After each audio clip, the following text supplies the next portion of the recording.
Hello everyone, কেমন আছো সবাই? আশা করছি সবাই খুব ভালো আছো। আমার চ্যানেলের আরও একটি নতুন ব্লগে জানাই সবাইকে স্বাগত। আজ হলো 7 তারিখ মঙ্গলবার। আজ সারাদিন কারেন্ট থাকবে না, তাই দোকানও বন্ধ। ওই জন্য হঠাৎ করেই দুজনের প্ল্যান হলো চলো কোথাও ঘুরে আসি। যেমন ভাবা তেমন কাজ, তাই দুজনে বাইক নিয়ে বেরিয়ে পড়লাম 83 কিলোমিটার দূরে পূর্ব বর্ধমান জেলার আউশ গ্রাম নামে একটি গ্রামে।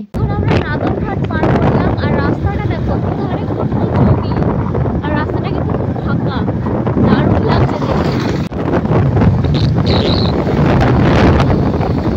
আমরা বাড়ি থেকে বেরিয়েছিলাম দুপুর 12টার দিকে। যদি আমাদের আগে থেকে প্ল্যান থাকতো তাহলে হয়তো অনেক সকালেই বেরিয়ে পড়তাম, কিন্তু আমাদের যেহেতু হঠাৎ প্ল্যান হয়েছে তাই সব রেডি হয়ে বেরোতে দুপুর 12টা বেজে গেল। দেখো, কথা বলতে বলতে ঢুকে গিয়েছি আউশ গ্রামে, আর দুপাশে কত ঘন জঙ্গল। এখানে রয়েছে জঙ্গলের মধ্যে দিয়ে রাস্তা, আর রয়েছে ভালকি মাচান। কুন্তলের আবার জঙ্গল আর পাহাড় ভীষণ পছন্দের জায়গা। এখানে রয়েছে একটা রিসর্ট অরণ্য সুন্দরী ভালকি মাচান নামে, আর আমাদের এখানে পৌঁছতে মোটামুটি বাইকে 2.5 ঘন্টা মতো লেগেছিল।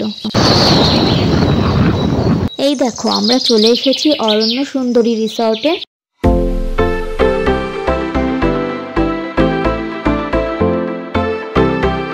আমার পেছনে এটা হচ্ছে রিসর্টটা। আমরা ওখানে পৌঁছে আগে চলে গেলাম রিসর্টে খাবার জন্য, কিন্তু ওখানে নাকি নতুন নিয়ম চালু করেছে, আগে থেকে বুকিং করা থাকলে তবেই খাবার পাওয়া যাবে। কিন্তু কুন্তল বলল আগে নাকি সব সময়ই খাবার পাওয়া যেত, আগে থেকে বুকিং করার কোনো প্রয়োজন ছিল না। তো আমাদের যেহেতু হঠাৎ প্ল্যান হয়েছে তাই আমরা বুকিংও করিনি। তোমরা কেউ যদি এখানে আসো আগে থেকে অবশ্যই বুকিং করে এসো, কারণ না হলে এখানে আসলে খাবারের খুব প্রবলেম হবে, কারণ এখানে একটাও দোকান নেই, জঙ্গলের মধ্যে প্রত্যন্ত গ্রাম।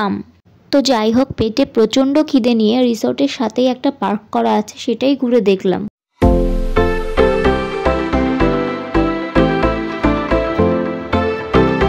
এখানে জলের মধ্যে বোটিং এরও ব্যবস্থা রয়েছে। আমরা চারিদিকটা ঘুরে আবার চলে এলাম রিসর্টের সামনে। এখন যেহেতু পিকনিকের সিজন, তাই এখানে বেশ কয়েক জায়গায় পিকনিক হচ্ছে, তাই ভাগ্যক্রমে রিসর্টের সামনে এই দোকানটা আমরা পেয়ে গেছি।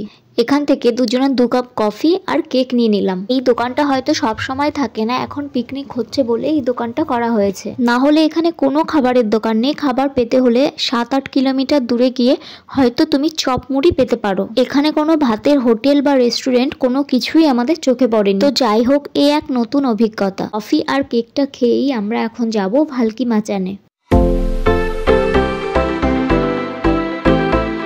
এখানে দুজনে সময় কাটাতে কিন্তু দারুণ লাগছিল। চারিদিকে ঘন জঙ্গল আর পাখিদের কোলাহল, সব মিলেমিশে যেন এক অন্যরকম অনুভূতি। এখন আমরা এসেছি ভালকি মাচান, চলো তোমাদের সাথেও দেখাই।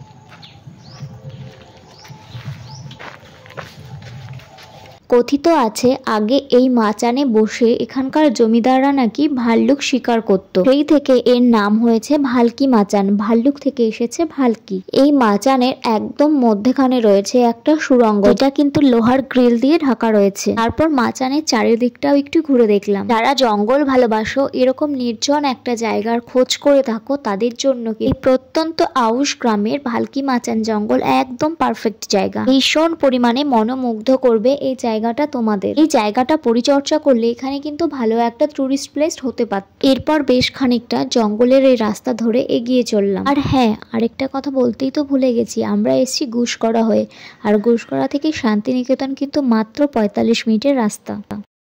বেশ ভালো লাগছে চারিদিকটা দেখতে। কিন্তু আমাদের ভালকি মাচান ঘোরা এখানেই শেষ। এখন আমরা বাড়ির উদ্দেশ্যে রওনা দিয়ে দিলাম। পেটে প্রচন্ড খিদে রয়েছে, চলো দেখি কোনো দোকান পাই কিনা খাবার জন্য। আউশ গ্রাম থেকে প্রায় 15-20 কিলোমিটার দূরে এসে রাস্তার ধারে চোখে পড়লো একটা রেস্টুরেন্ট মতো। আমরা 2টো চিকেন রোল নিয়েছিলাম। সেই সকাল 10টায় বাড়িতে খেয়ে এসেছি, আর এখন বাজে বিকেল 4টে। এখন আমরা খাচ্ছি। মাঝে একবার কফি আর কেক খেয়েছিলাম। এখন যেহেতু বিকেল হয়ে গেছে আর ঠান্ডাও লাগছে, ওই জন্য জ্যাকেটটা পরে নিলাম। রাস্তায় আর কোথাও দাঁড়াবো না, একদম চলে যাব বাড়িতে।